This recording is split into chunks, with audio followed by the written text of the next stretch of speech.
যা তীব্র তাপদার পর আজ সারা দেশের মতো ভোলায় খোলা হয়েছে শিক্ষা প্রতিষ্ঠান। সকাল থেকে কোমলমতি শিক্ষার্থীরা তাদের শিক্ষা প্রতিষ্ঠানে আসতে শুরু করেছে। তবে প্রতিবারের মতো এবার শিক্ষা প্রতিষ্ঠানে শিক্ষার্থীদের উপস্থিতি কিছুটা কম রয়েছে। শিক্ষকরা বলছেন যে প্রথম দিকে শিক্ষার্থীদের উপস্থিতি কম থাকলেও পরবর্তীতে তা ধারাবাহিকভাবে সেটা বেড়ে যাবে।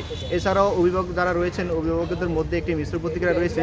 কোনো অভিভাবক বলছেন যে সরকার যদি আর 1 সপ্তাহ কিংবা 2 সপ্তাহ পর তাপদাহ কমলে স্কুল প্রতিষ্ঠান খুলতো তাহলে সেটা শিক্ষার্থীদের জন্য অনেকটা ভালো হতো। তবে কিছু কিছু অভিভাবক বলছেন যে এখন যে পরিমাণ স্কুল মানে যেভাবে স্কুলটা খোলা হয়েছে সেটা সরকারের জন্য বা শিক্ষার্থীদের জন্য অনেকটা ভালো রয়েছেন। কিছু কিছু অভিভাবক বলছেন যদি এই বন্ধ যদি 1 মাস বা 2 মাস বা 1 সপ্তাহ 2 সপ্তাহ আরও থাকতো তাহলে শিক্ষার্থীরা অপূরণীয় ক্ষতির সম্মুখীন হতো। তাদের পড়াশোনার যে ঘাটতি সেটি আসলে কাটিয়ে উঠতে পারতো না।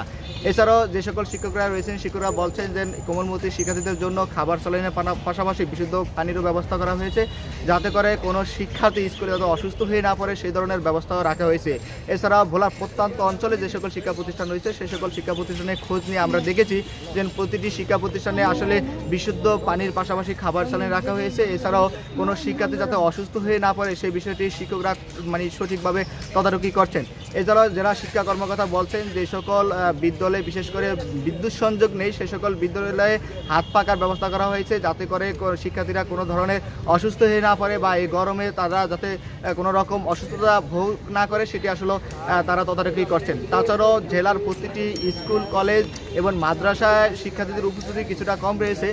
যদিও শিক্ষা অফিসার বলছেন যে প্রথম দিকে শিক্ষার্থীদের উপস্থিতি কিছুটা কম থাকলেও ধারাবাহিকভাবে পরবর্তীতে তা বেড়ে যাবে। আমি এখন যে বিদ্যালয়টি দাঁড়িয়ে রয়েছি এটি ভোলা সরকারি উচ্চ বিদ্যালয়। সকাল থেকে দেখেছি যে এই বিদ্যালয়ে শিক্ষার্থীদের উপস্থিতি কিছুটা কম রয়েছে। শিক্ষার্থীরা স্কুলে আসছেন, তবে স্কুলেটিতে আজকে কোনো ক্লাস হয়নি, কোনো শ্রেণী ক্লাস হয়নি, যার জন্য শিক্ষার্থীরা এসে তাদের কার্যক্রম শেষ করে আসলে তারা বাড়ি ফিরে যাচ্ছেন।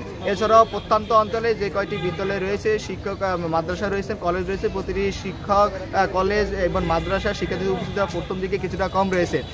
শিক্ষা অফিস বলছেন যে ধারাবাহিকভাবে শিক্ষার্থীদের উপস্থিতি ধীরে ধীরে বেড়ে যাবে। তো এই ছিল ভোলায় 1 সপ্তাহ বন্ধর পর স্কুল, কলেজ এবং মাদ্রাসা খোলার বিষয় নিয়ে আমার কাছে সব শেষ। আমি ইব্রাহিম আক্তার আকাশ, ঢাকা মেল, ভোলা।